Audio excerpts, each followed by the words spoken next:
Today we delve into the rich tapestry of magical traditions and journey to the heart of the Appalachian Mountains to explore a unique and endearing practice known as granny magic. This is Hold My Sweet Tea.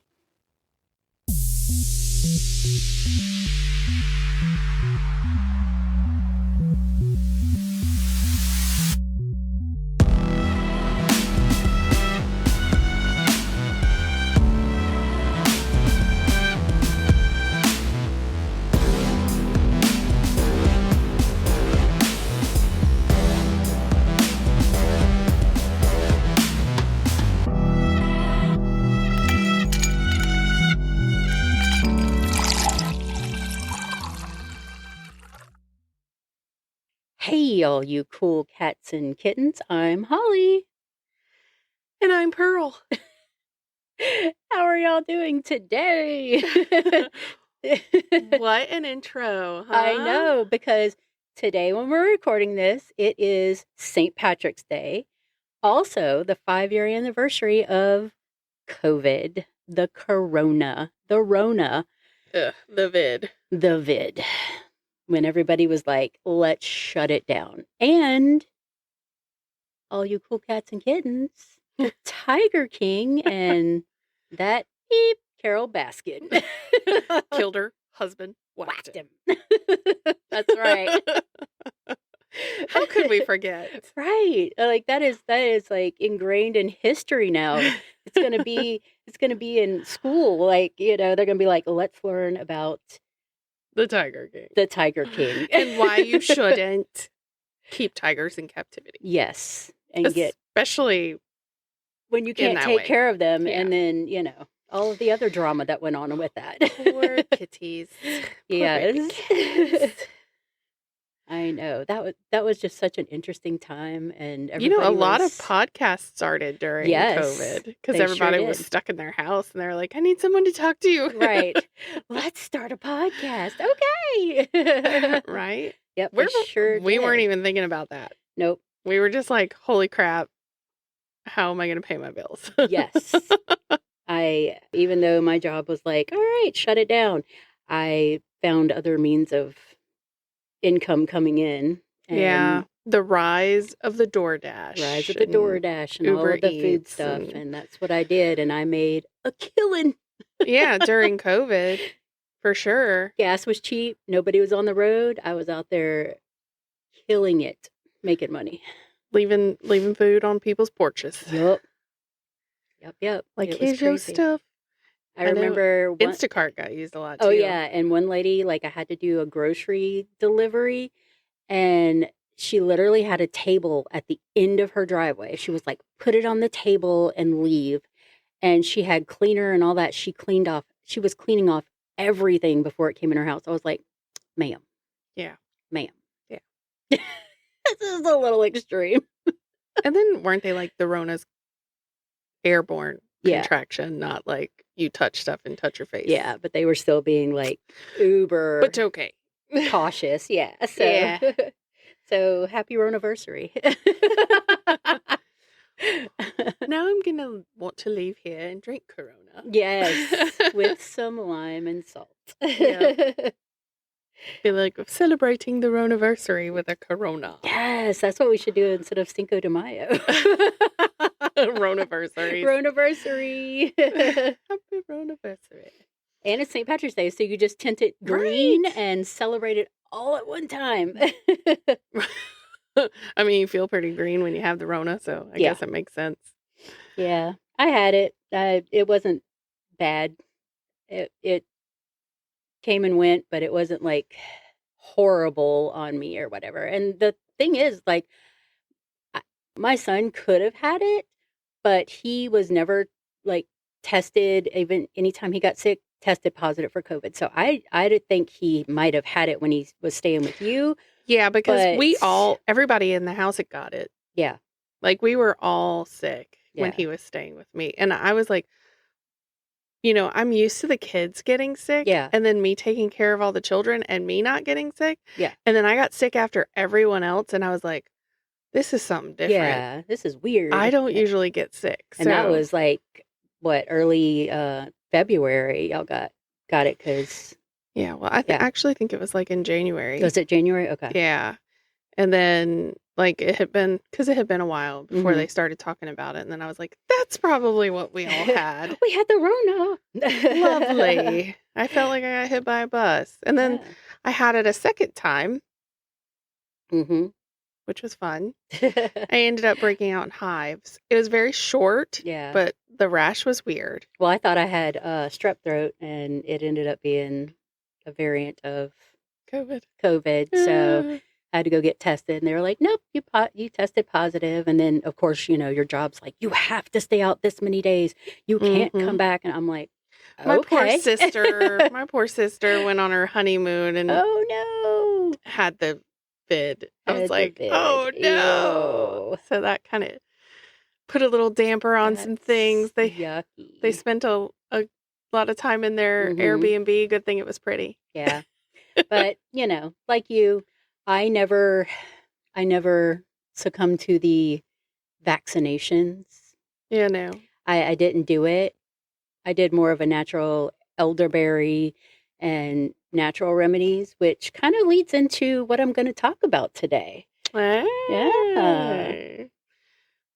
Because in the hills and hollers of the Appalachian Mountains, back in those Appalachians. In the Appalachian. And the Appalachians run from Alabama, Georgia area, and then they go all the way up into I think Vermont, Maine. But the more folky hillbilly type is West Virginia, Tennessee, Kentucky area. Because on the other side of that is the Blue Ridge Mountains, which is North Carolina, Georgia, and all that, which I've been all up in those, and I do not recommend because I get car sick. And if I drive it, it's fine. But if I'm in the back seat or the passenger seat, nope, we are stopping because Holly is getting nauseous. Oh, no. I'm like, I can't deal with high altitude and curviness. Do you get seasick too? Yes. I get sick on a Ferris wheel. I can't do it. I'd be like taking Dramamine just to go on a Ferris wheel. Well, I love the rides. Yeah. I mean, I guess I have to. My mama loves the Disney, so yeah.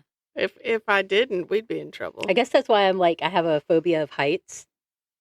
I don't know. Well, there are heights that make me very uncomfortable. I'm nervous mess on airplanes and stuff, but and I fly so much. But there are some heights that I'm not comfortable with. It'll make me really nervous, but I try to just live through it. I say live through it. I'm gonna live through it. I will giggle the whole time. Yeah, nervous giggle. Nervous. You're like, okay. That's what I've told Rihanna when we go to the theme parks, and she's like, I don't know if I can ride this one, and I'm like, you get really scared, just laugh. Just laugh. You'll be fine. Well, it's in the state of Louisiana, we have the tallest state capitol in Baton Rouge, and I've been to the top of it. I will not go to the edge of that railing. I will stand up against that building. I'm like, I cannot do it. I start getting lightheaded and panic sets in. But like I was saying, isolated in the hills and hollers, they had women known as granny women, and they served as healers, midwives, and keepers of ancient wisdom from all over, because they would have different countries, migrating to the United States, and this is where a lot of them settled in this area. So granny women in Appalachia were community figures. They were often older women who were respected for their knowledge of herbal remedies, healing practices. They were a source of support and comfort in their communities. So they were well-respected women, and people would go to them because you really didn't have access to a lot of things at that time. So I'm sure if they're up there in the mountains, unless there's some doctor living up there, the granny women were their go-to. Right. First line of defense for minor ailments, I guess. Yes. Pretty much all ailments. Like they would go through all kinds of stuff. So their practice was like a blend of folk magic, herbal remedies, and it was like deeply rooted in faith. They have like provided healing, solace, all kinds of things to their community. So the term like granny magic might be relatively new because they were known as granny women, but the traditions themselves stretch back centuries. Like it was a testament to the resilience and resourcefulness of the Appalachian people. And I'm going to say this loosely because this type of healing and support is, like I said, deeply rooted in faith and religion of all types. Mm-hmm. So a lot of people will be like, I can't believe you call it granny magic, or some people will call it, call them a granny witch or granny witchcraft, but it's not.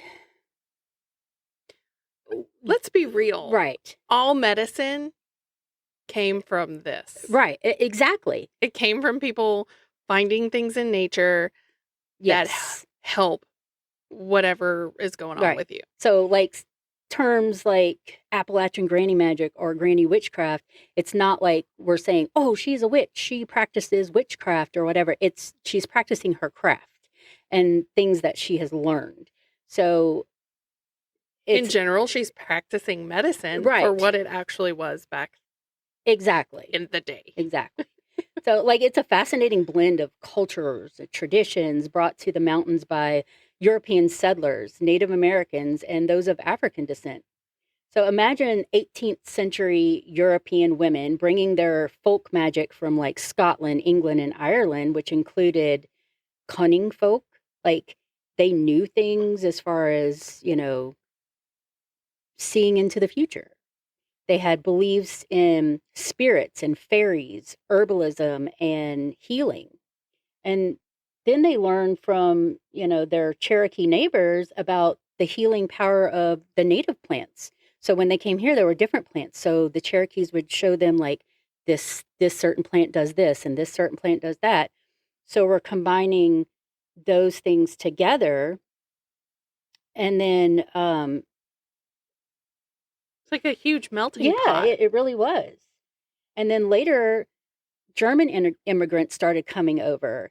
And those, you know, included folk tales and influence of Christian beliefs. They used charms and incantations, and they had beliefs in supernatural beings. Like if you think about it, like, you know, we over here like believe in Santa Claus. They have Krampus, and they have all these supernatural type beings that would kind of go into their culture. So they would bring that stuff over with them, and then that would kind of get mixed in with everything.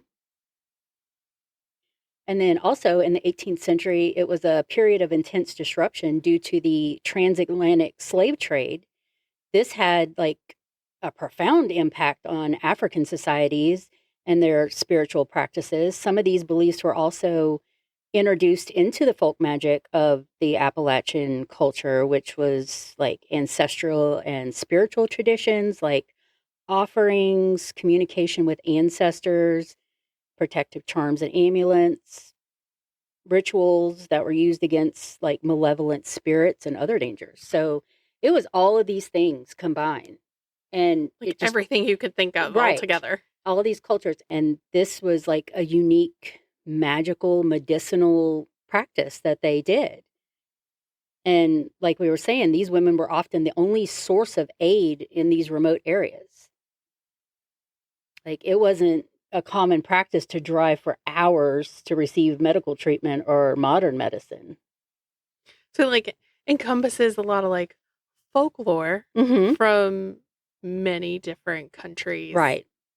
And it all kind of just ends up here. Because like most of my family was European descent, Irish, Scottish.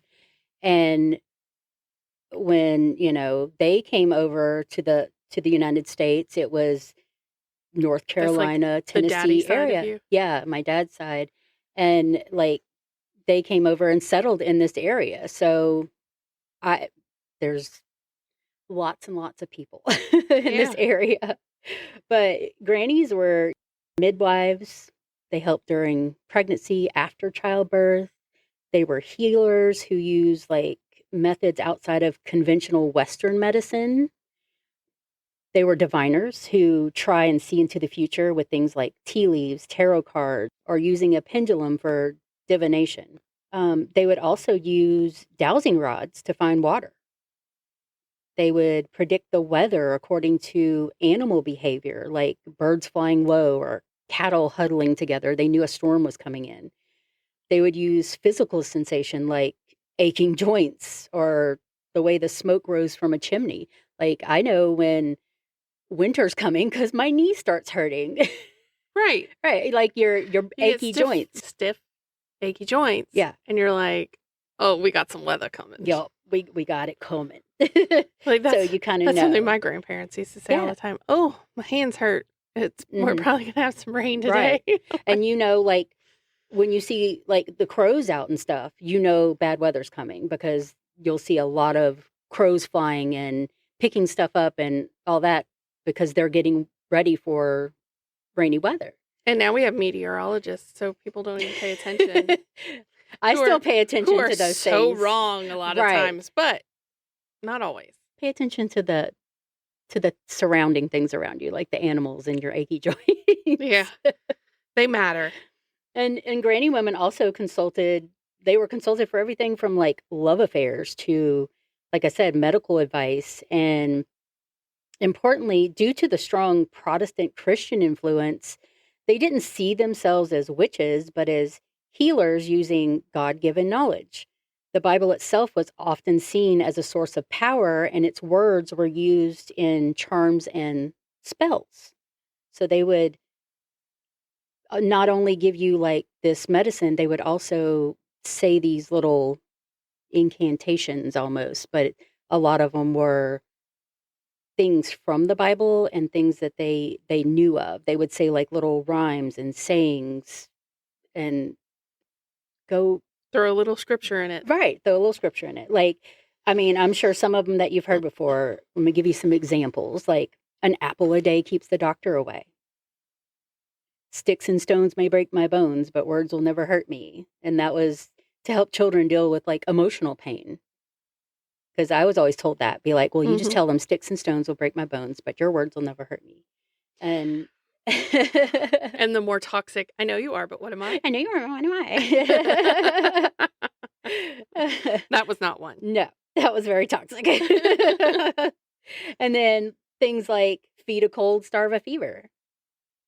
A ring around the moon means it will rain soon. So there was a lot of things that came from that and things that you would probably still heard today that people will say.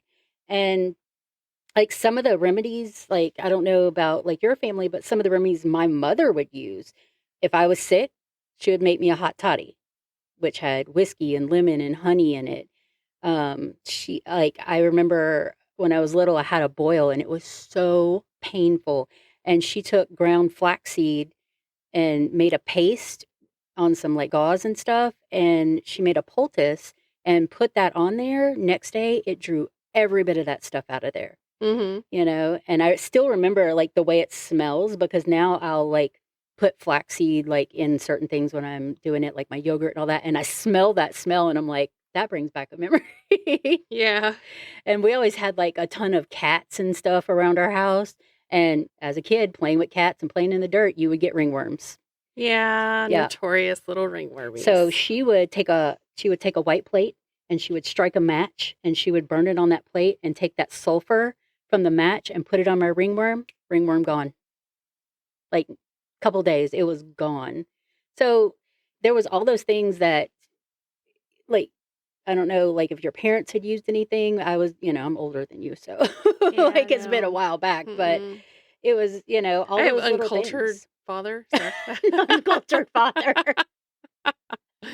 You know what my dad did? What? He taught me how to change a tire and hey, those are life skills, let me tell you.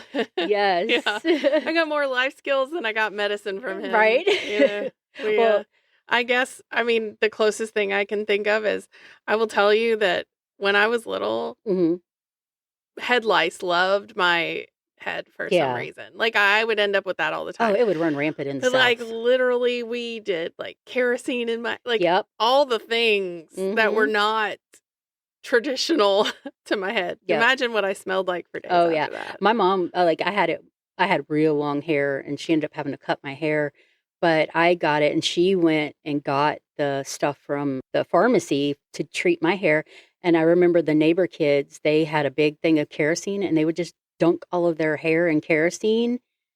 And I'm like, I think of that now, and I'm like, that's insane. Did it to me too. I could have, like, caught on fire. Right. You never put it out. You're like, my hand's on fire. It's insane. And I remember, like, as a kid, I stepped on a rusty nail, and my mom's like, just, wash it off. It'll be all right and everything. I don't even know if I had a tetanus shot as a child, but I do know that a red line started going up my leg. I had tetanus.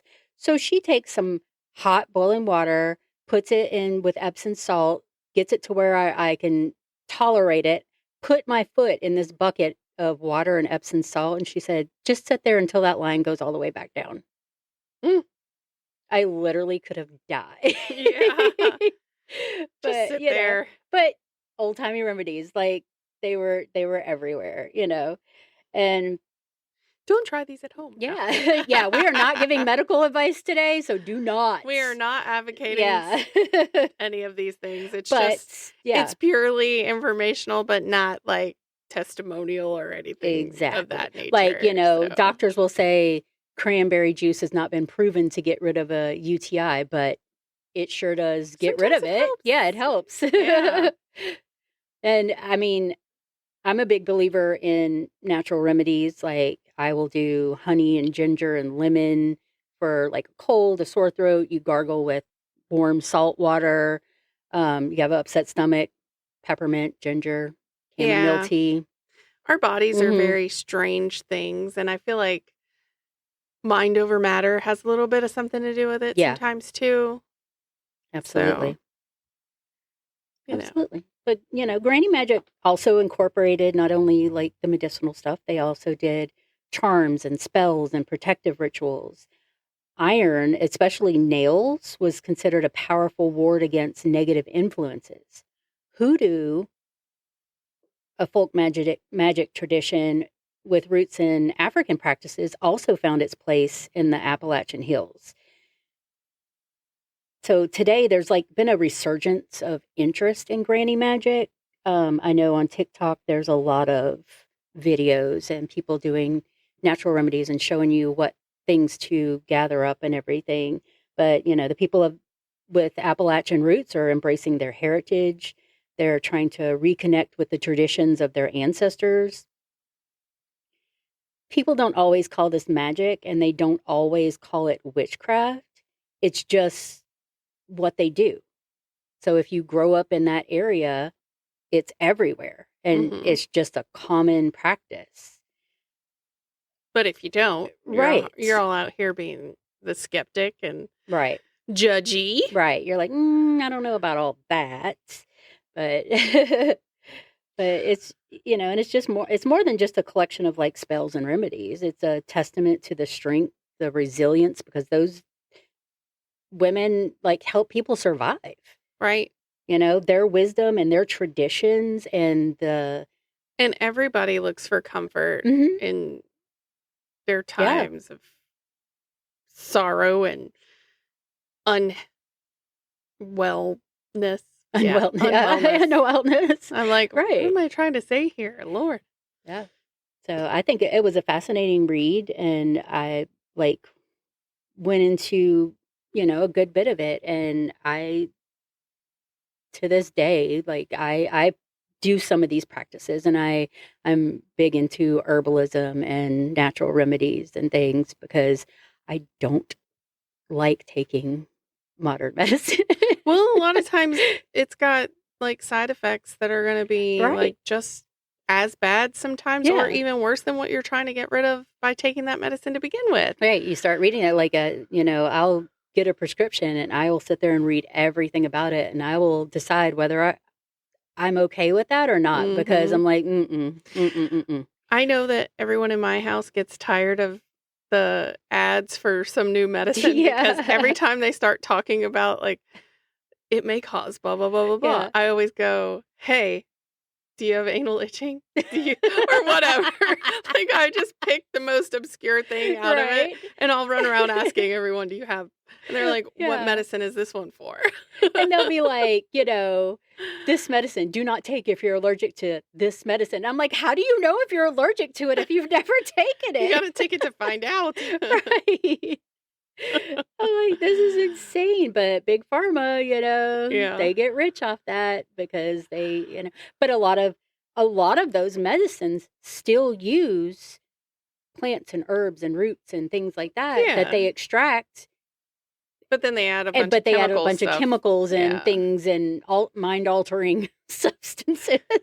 And apparently things that will make your perineum sore. There you go. And it's not even anything you're putting anywhere near that. I'm like, if you're going to alter my mind, throw some mushrooms in there. Not the chemicals. I'm just like, it's insane, the crazy stuff that... Yeah. If you start quacking like a duck, don't take it Just continue this work. If you get like an all-body rash, I'm like, I'm not taking that. There's no way. Yeah, so like things like that, I keep it at arm's length because I watched both of my parents, twice daily taking a palm full of pills and stuff. Mm-hmm. And I swore, I was like, I will never, ever, ever do that. And, knock on wood, I haven't. It's just really hard because, they come out every 5 minutes with like, don't use dry shampoo anymore. It's causing cancer. Yeah. And like breathing causes cancer. Right. Everything causes cancer. Living in Baton Rouge causes cancer. Living anywhere causes cancer. It's literally considered Cancer Alley. But I'm just saying, like, am I more likely to get it because of these things? Perhaps. Yes. However... it doesn't really matter. We're alive and we're going to get all this crap regardless. Right. But, obviously don't do things will purposefully lead you to that, like... Exactly. Specific ailment, obviously. But, I'm just saying, like, people who with lung cancer don't always smoke. Mm-mm. No. Nope, that's true. Secondhand smoke and other things factor in, working in plants and all that stuff. Living in Baton Rouge. Like it literally is Cancer Alley. Like it's disgusting because of all the plants and stuff there. But I thought this was like really fascinating and I would like to get into it a little further, but I do practice some. I was going to say, I'm sure this is something you're like always looking at. Yeah, I am. I'm like, what can I add to that lemon that I put in the freezer with that person's name? I practiced my own craft. Thank you. Minecraft? Minecraft. That sounds very German. Mine. Oh, goodness. That was scary. Yeah, like if you, have any traditions that your family did, like let us know. We keep begging people to like message us. We'll happily have a conversation with you wherever you like, Facebook comments. And if you're email in the Appalachian area and you want to tell us some of your family's traditions, like let us know.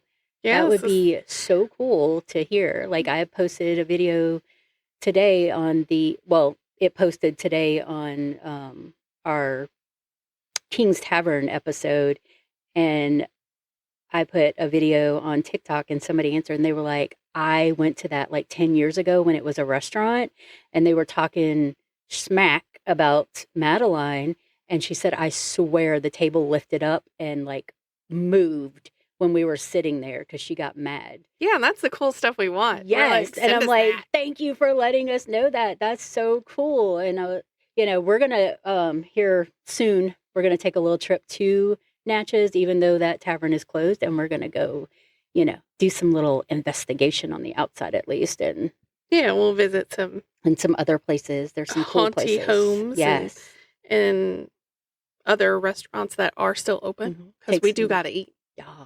And take some videos and some pictures and that'll be some audio. A good little YouTube thing. So then you're going to want to go subscribe to our YouTube so that when that comes out, you guys don't miss it. Yep. And yeah, so if you have any of that stuff, like Holly said, we want to hear it. So you can email us at steeped@holdmysweettea.com. We hope that you appreciate everything we keep bringing to you and that you all enjoy it, because we appreciate you and enjoy your conversation.